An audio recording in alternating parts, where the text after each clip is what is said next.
నమస్కారం ఘంటారావానికి స్వాగతం. ముందుగా ప్రధానాంశాలు. జర్నలిస్టులు కృష్ణంరాజు, కొమ్మినేని శ్రీనివాసరావుపై కేసులు. అమరావతి మహిళల ఫిర్యాదుతో తుళ్లూరు పోలీసుల చర్యలు. భూములిచ్చిన రైతులపై అనుచిత వ్యాఖ్యలు సరికాదు, బాధ్యులపై కఠిన చర్యలకు వెంకయ్య నాయుడు డిమాండ్.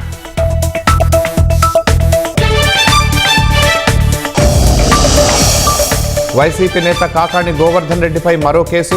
అక్రమ టోల్ ఛార్జీల వసూళ్లకు పాల్పడటంపై ఫిర్యాదు.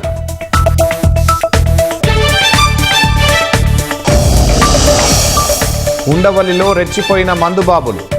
రైల్వే ఉద్యోగులైన భార్యాభర్తలపై మూకుమ్మడి దాడి.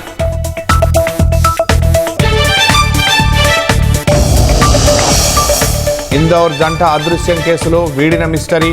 సుపారీ ఇచ్చి భర్తను చంపించిన భార్య, 4 అరెస్ట్.